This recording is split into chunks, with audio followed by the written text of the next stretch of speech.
Hello, everybody, and welcome to the Operator of the Week podcast. I am your host, WA7PBE, otherwise known as Patrick, and I'm very excited to start this project. And I really look forward to the people I'm going to talk to on this show.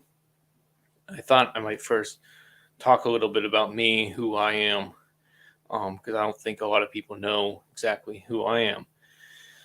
So, like I said, my name is Patrick Emery. I live here in Silver Spring, Maryland, just outside of Washington, D.C. And I got started in amateur radio about 30 miles away here in Northern Virginia at about the age of 10. So, nearly 20 years ago, my dad came home with a shortwave radio. I had no idea what it was when he gave it to me, but then he explained to me, like, hey, with this radio, you can listen to stations all over the world.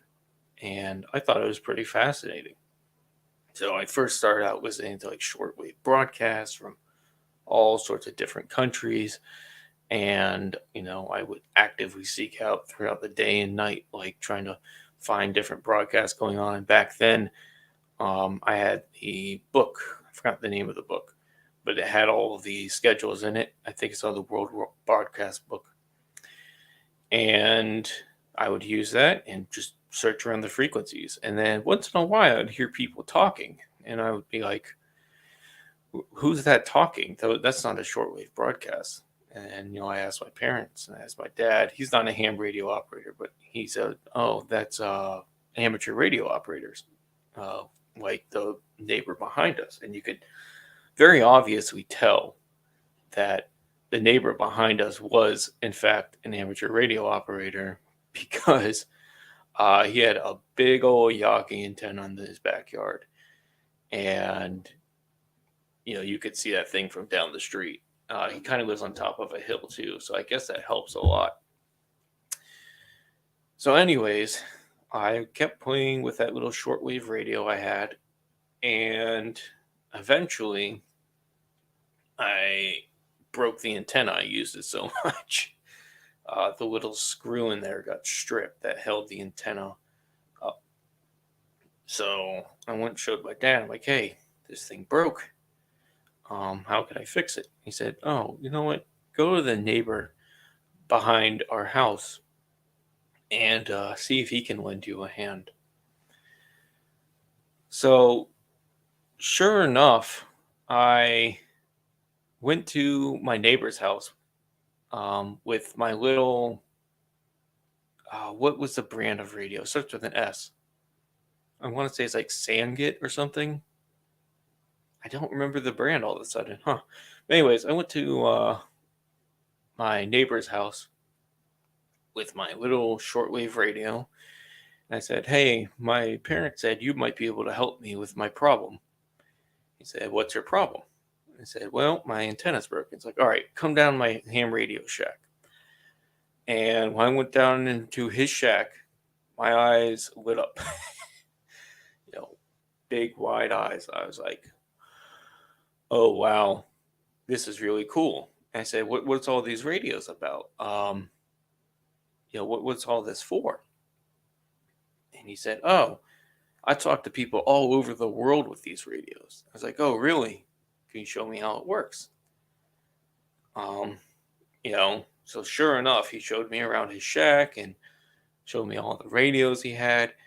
He was really big in the CW mostly, but he did mess with voice and I think even some data modes. But he was a big IOTA hunter. That was his thing. He loved hunting IOTA. And for those who don't know, IOTA is islands on the air. And so he showed me like all these QSL cards he got. He had QSL cards from like probably every rock in the middle of the ocean that you can think of. It was actually pretty fascinating. And I pretty much instantly fell in love with it. I would go and hang out whenever he was in the shack. And sometimes I could actually tell when he's in the shack because we had a computer in my basement And it was an old computer. It's like, Windows 2000 XP or whatever. And it had some speakers on it. And if he was transmitting, I could hear him in the speakers. And, he gave me some ferrites to fix that problem. It's actually the only device in my house that really his radio's interfered with, surprisingly. And I just saw in the chat, yeah, Scout, it was Sanjin. It was Sanjin. Thanks. So yeah. So I would know whenever he's in the shack, and I would go behind the house and go knock on the window because his shack was in the basement, kind of like mine. And yeah, I would hang out with him. He would ask me like, when are you gonna get your license? I was just a busy teenager at the time. I didn't really have time to get my license, So I guess we have to kind of fast forward through my teenage years. At about the ripe age of 20 years old, I joined the U.S. Navy. I guess funny story about that. And anyone that's a Navy vet will understand this story. So I go to MEPS, I take the test, I do the physical exam, everything's great. And then I go to the detailer, some officer, and he said, okay, pick a job. You can do any job you want. You just can't be a nuke, and you can't be a special warfare boat operator. There's only 2 jobs you can't do, but any other job you want to do in Navy, you can do it. I'll tell you if it's open.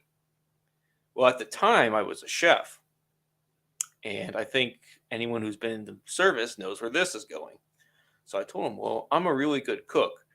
Are there cooking jobs? He said, oh, yeah, absolutely, there's cooking jobs. I was like, yeah, does it make a lot of money, though?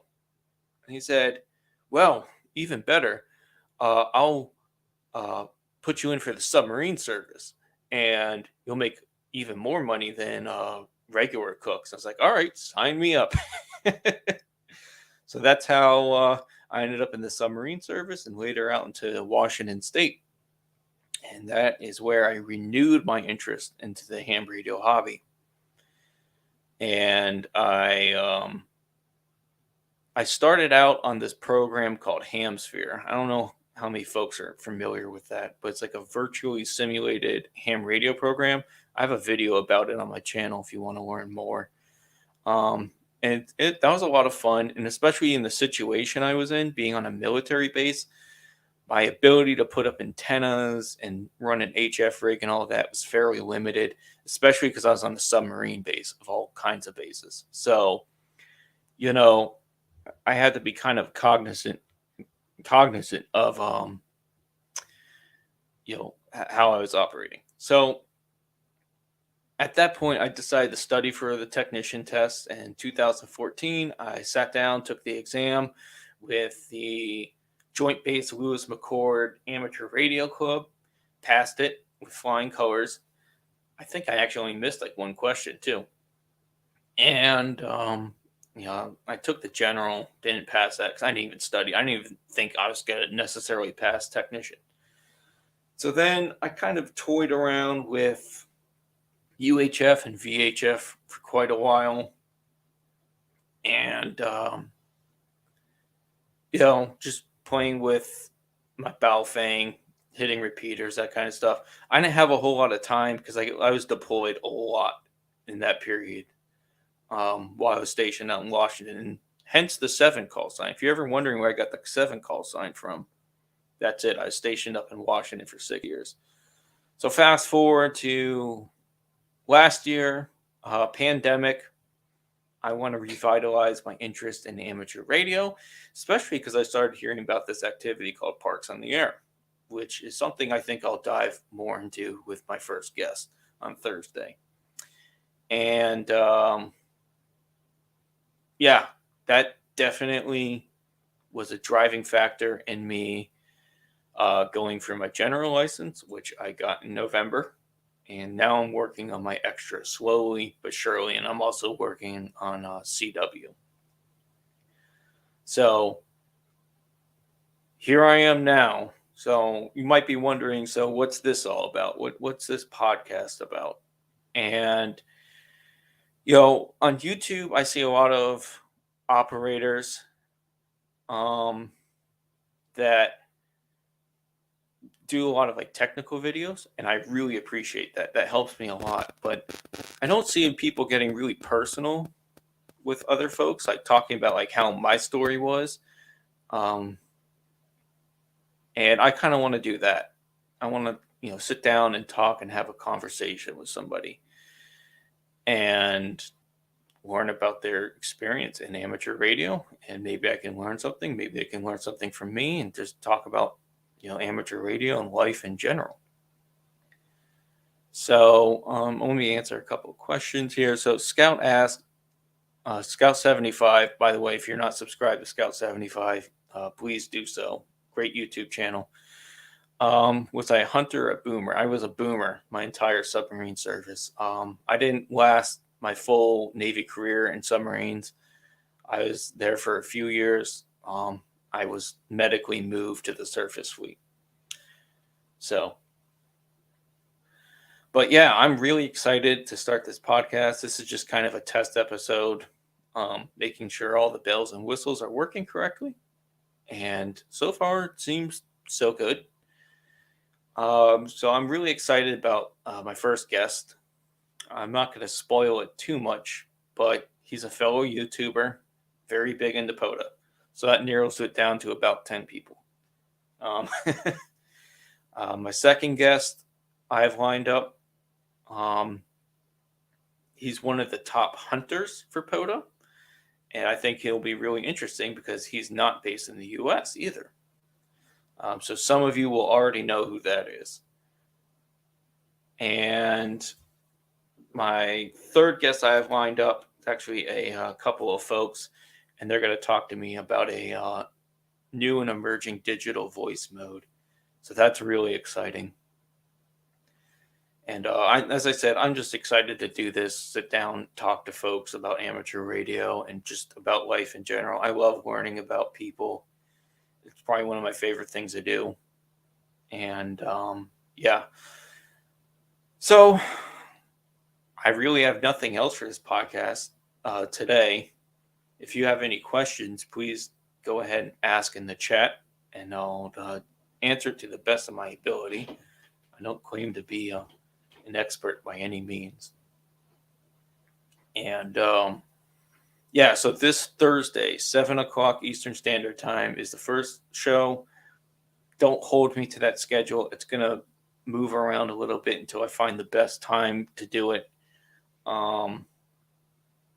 Like for instance, when I'm hosting my international guests, I might have to move the times around a little bit. However, there'll always be the replay here on YouTube, and I'm going to post it on the various podcast channels.